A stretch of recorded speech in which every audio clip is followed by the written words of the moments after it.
Hey, how are you? I hope you're doing well. I uh, wanted to send you a private message this morning.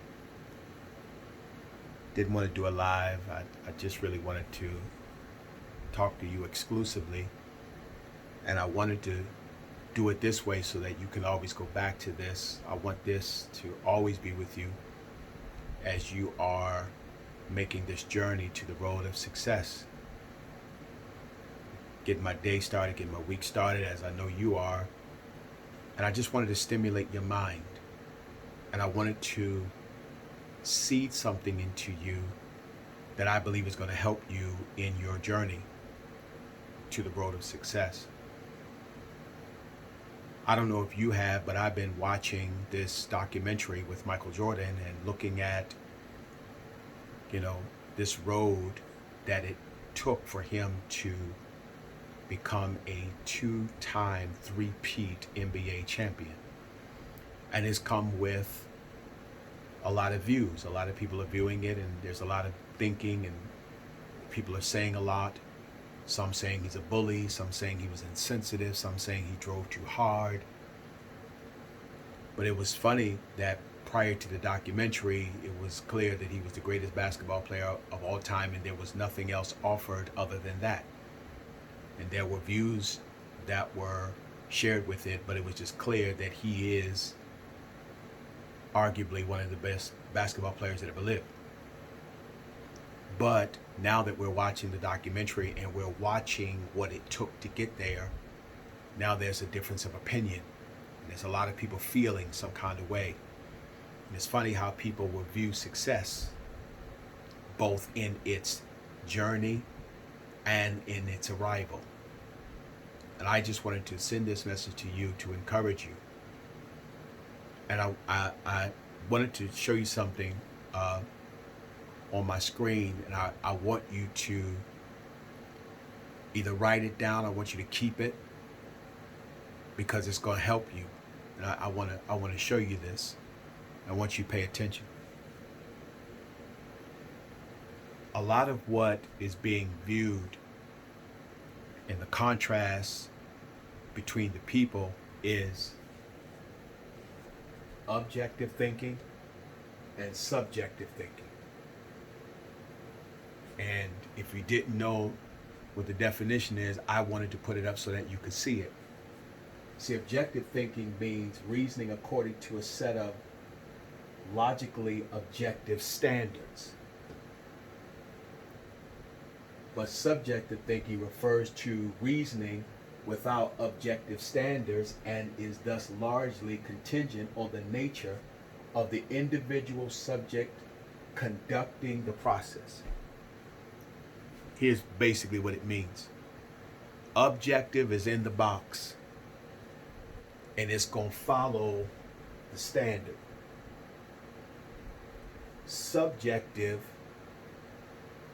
is contingent on the nature of the individual and their way that they're conducting the process. See, your process is your process. Your thinking is your thinking. You're driving this engine that's called you to get to where you're needing to get to. And when you're leading people, a lot of times there's going to be criticism of how you're going about your leading. And not everybody's going to approve. But the truth is, it's going to be a whole lot of people that's going to sing your praise when you get to that place called success. But then while you're on the road, the people that are there, they're going to be people that are going to be very objective in the way that you do what you do. Don't worry about the objective. Don't even worry about it. Just do what you need to do. Because see, when Jesus came on this scene from an infant, and then when he was 12 years old, he goes into the synagogue, he preaches, and when he preaches, he turns the place out. People are moved by his charisma and his ability to preach and have that type of demonstrative approach to the preaching of the gospel. And then in one of the weirdest turn of events, without a discussion with his mother, his brothers, his stepfather, nobody. He disappears for 18 years. And then he comes back. And then he does ministry for 3.5 years. There is no theological explanation, and there is nothing that can be found to make us understand what in the world did he do for 18 years and he didn't tell anybody. There's nothing there. And that's what I mean by subjective, because it didn't go along with the facts based upon the way that he just did what he did. And he was willing to completely go outside of the box to accomplish what he needed to accomplish. And then later on, in another proof of his subjective thinking, he's in the house preaching, and they said, Jesus, your mother and your brother are outside. And he said, well, who is my mother and my brother? But they that do the will of my Father. It was almost as if he was being arrogant to suggest, listen, who is my mother and my brother? I ain't even got time for that. No, it's not that. It's understanding the commitment it's going to take for you to do what you do, and not to become sidetracked based upon people who are trying to lower your standard and or offer some other thinking or distraction that's going to take you off focus. Stay focused.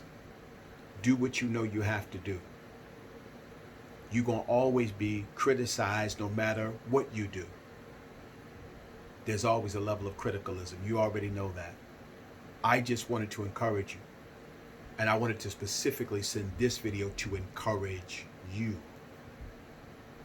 Because every level of success is going to come with some decisions that are not going to appease the crowd.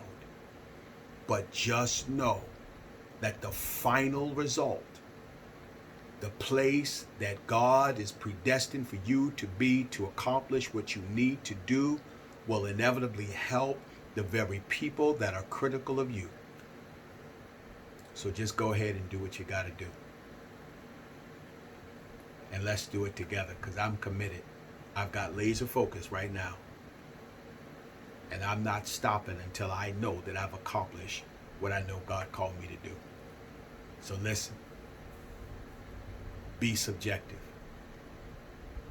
Be subjective. Don't even worry about the lines. You know what the lines are for. And you can walk the lines easily.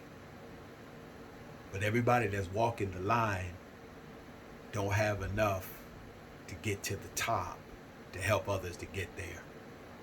So go ahead and do what you got to do. And I'll see you when you get there, because I'm going to be right there with you. I'll talk to you soon.